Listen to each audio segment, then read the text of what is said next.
अब द्वितीय भाव का फल कहते हैं कि सूर्य द्वितीय भाव में है तो क्या फल करता है। अब कहते हैं कि यदि सूर्य द्वितीय भाव में है तो जातक होता है तो पत्नी के लिए हानिकारक करता है। सूर्य यहाँ है तो यह पत्नी का दूसरा जो पत्नी का स्थान ये होता है, ये दूसरा स्थान इसका होता है, यह इससे अष्टम स्थान में है सूर्य, ये पत्नी के लिए हानिकारक करता है और तथा संतान के लिए हानिकारक करता था। पतला शरीर, ज़्यादा मोटा नहीं होगा, पतला शरीर वाला, दीन होगा, लाल नेत्र वाला होगा और खराब केस वाला, लोहा और तांबा के व्यापार से धनी होता है। गृह से ही तो घर से जो है दूर हो जाता है, वह घर से सुख वो नहीं रहता, घर का सुख नहीं हो पाता है अगर द्वितीय से में रहता है। और दुखी होता है, हीन, गृह से हीन और दुखी हो जाता है इस तरह से। और यदि इसी प्रकार के सूर्य पर शुक्र या बृहस्पति, जैसे सूर्य यहाँ है तो 1 2 3 4 5 6 7, यहाँ अगर जो है शुक्र और बृहस्पति अगर हो गए तो 1 2 3 4 5 6 7, यहाँ कोई भी ग्रह बैठ गया तो अगर यह दोनों ग्रह देख दिए तो इसके शुभ फल में जो अशुभ फल है बदलाव आ जाएगा, शुभ फल दे देगा। अगर यहीं पे राहु आ गया, केतु आ गया या शनि आ गया तो इसके फल को न्यून कर देगा और ही पीड़ित कर देगा।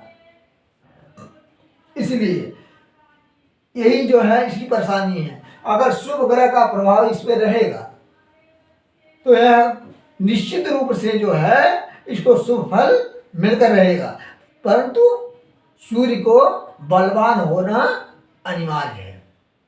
अगर सूर्य बलवान नहीं है तो जो पीछे बताए हैं उस प्रकार के रोग को वह हड्डी से संबंधित और क्षय रोग से संबंधित इन सब बीमारियों को देकर नहीं करेगा, इन्हें छोड़ेगा नहीं। सूर्य का कमजोर होना इस भाव का प्रभाव है, वो आत्मबल से कमजोर हो जाएगा और जिस भाव में बैठा उस भाव से संबंधित जो है फल को नुकसान पहुंचाएगा।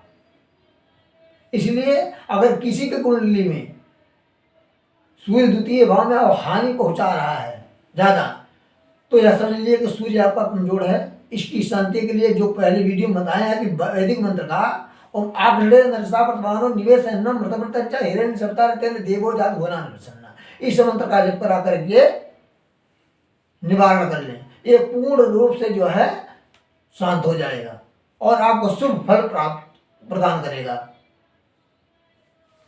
और यदि आपके या किसी के घर में परिवार में कोई व्यक्ति बीमार होता है लगातार और बीमारी डॉक्टर के इलाज के से ठीक नहीं हो रही है, तमाम पूरा शरीर का जो बॉडी का आपने चेकअप करा लिया कुछ भी नहीं निकल रहा है, तो एक छोटा सा उपाय है, आप उसको करें।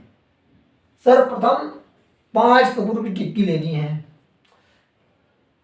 1 2 3 4 5, मान लीजिए 5 कपूर की टिक्की है और 10 फूल लौंग लेना है, 10 फूल लौंग लेना है, तो उस 10 फूल लौंग को लेकर के रख लीजिए। अब 5 कपूर लौंग, 1 कपूर रख दीजिए, 2 फूल लौंग लीजिए और अपने शरीर से यहाँ देवता है इसके जिसका नाम लेना है, जिनके द्वारा आपका कार्य सिद्ध होना है। यहाँ यह हो गई काली और यहाँ हो गई महाकाली और यहाँ हो गई हाहाकाली, ठीक, और यहाँ हो गए हनुमान जी, ठीक, और यहाँ हो गए भैरव जी। 2 फूल लौंग लेकर के शरीर से घुमाना है रोगी के, और पहले कपूर पर रख देना काली वाले पे, काली का इनाम दे करके प्रार्थना करके कि इनके शरीर में जो भी परेशानी हो उसको अपने झोले में डालो।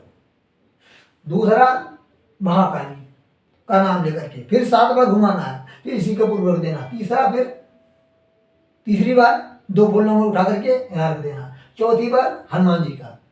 पांचवी इसी तरह पांचों पर 2 फूल लौंग लगेगा और उसे जला दीजिए,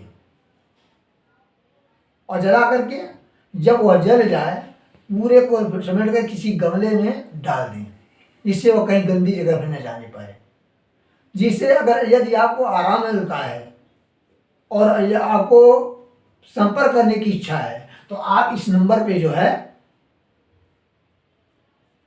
संपर्क कर सकते हैं। पहली चैट काल मुक्त होगी। नंबर ये है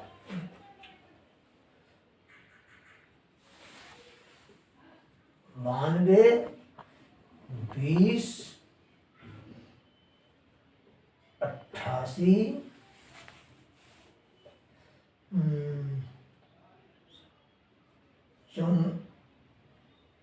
54 और 85। इस नंबर पे संपर्क कर लें। पहली चैट काल मुक्त है, आपको विश्वास और आराम दिया जाएगा।